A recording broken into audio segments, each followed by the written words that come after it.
Good morning, good afternoon, good evening, and welcome back as always to the Thai Expat Daily Show. I'm Kira Mack and delighted you've been able to tune in today for another action-packed show. So before we do get started, don't forget to like the video, subscribe to the channel, and ring that bell so that YouTube will let you know when the next podcast or live stream is available on the platform.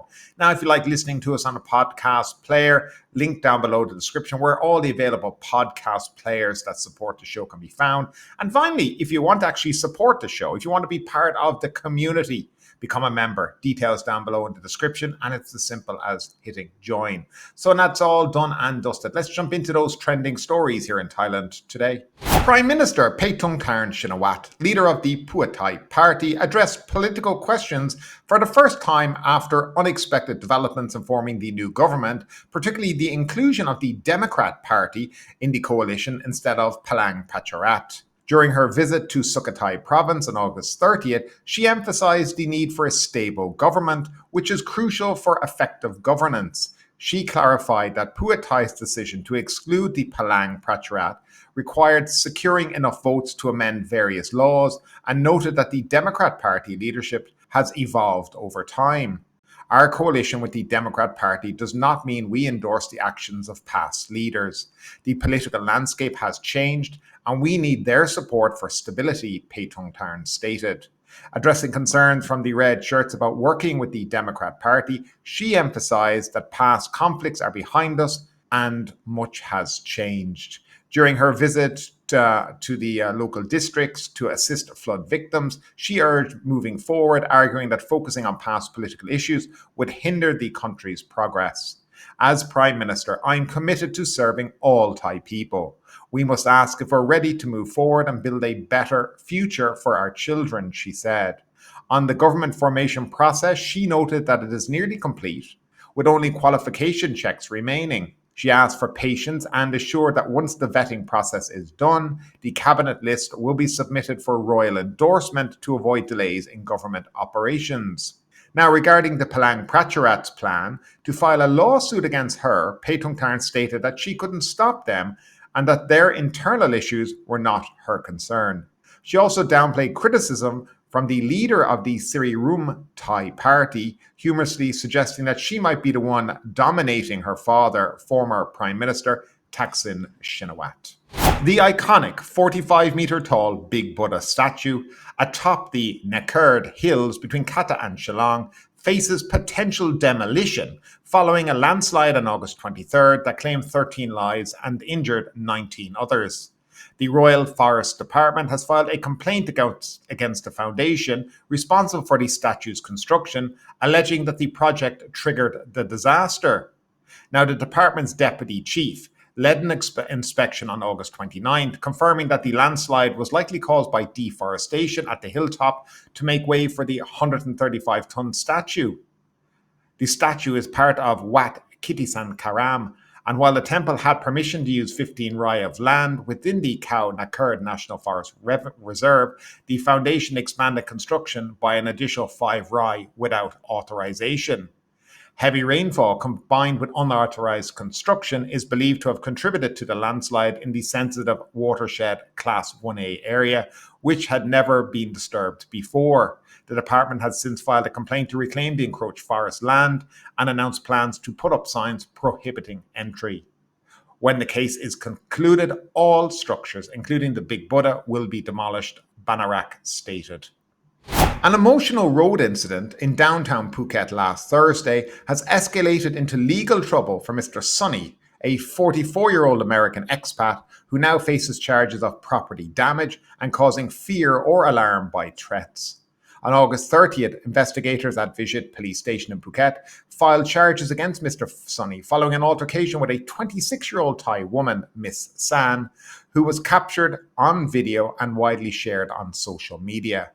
The incident began when Miss San, driving through the tunnel in Visit sub-district, reported that Mr. Sonny's car aggressively tried to overtake her, honking loudly and cutting in front of her without signaling. Assuming he was in a hurry, she allowed him to pass. However, when they both stopped at a traffic light near a well-known department store, Mr. Sonny allegedly exited his vehicle, struck the rear of her car, leaving a dent, and attempted to open her car door. When he couldn't, he verbally abused her before returning to his car. Ms. San recorded the confrontation on her phone and later posted it on social media, seeking dashcam footage from other drivers as evidence for her police report. Now, following her complaint, the police identified Mr. Sunny through his license plate and summoned him for questioning. Mr. Sunny, accompanied by his lawyer, explained to the police that he was rushing to take his wife to the doctor when Miss San's sudden braking caused his wife to be jolted in the car, triggering his anger. He admitted to confronting Miss San out of frustration and later confessed to all charges. Under Section 392 of the Criminal Code, causing fear or alarm by threats can result in a maximum penalty of 1 month's imprisonment and a fine of up to 10,000 baht or more. So let's not mince words. Mr. Sunny's behaviour on the streets of Phuket was nothing short of disgraceful. In a country renowned for its hospitality, it's deeply troubling to see an expat display such blatant disrespect and aggression towards a local resident. This incident is systematic of a wider issue. Some foreigners seem to think they can treat Thailand as their personal playground, immune to the consequences of their actions. This mindset is not just infuriating, it's dangerous. Here's the situation, guys, and I'm going to break it down for you. A 44-year-old American man, Mr. Sunny, found himself stuck in traffic behind a young Thai woman, Mrs. San. Instead of exercising the patience we all need to show on the roads, he chose to indulge in a full-blown temper tantrum, honking his horn, cutting in front of her, and then, as if that wasn't enough, physically attacking her car at a traffic light. He even tried to force her to open her door, presumably to give her a piece of his mind, or who knows, worse. And of course, we all know in his own country, if he tried to open somebody's car door, what might be the consequences there.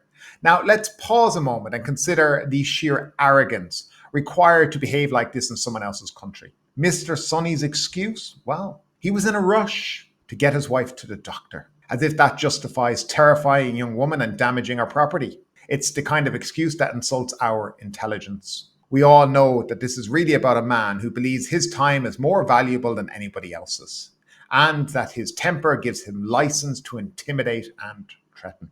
This isn't just about one man's outburst. It's about a pattern of behavior we've seen far too often. Phuket, once a haven for tourists and expats alike, has increasingly become a hotspot for entitled foreigners who flout the law and disregard the local community. And it's the locals who suffer, forced to deal with the fallout of these disgraceful displays of ego and privilege.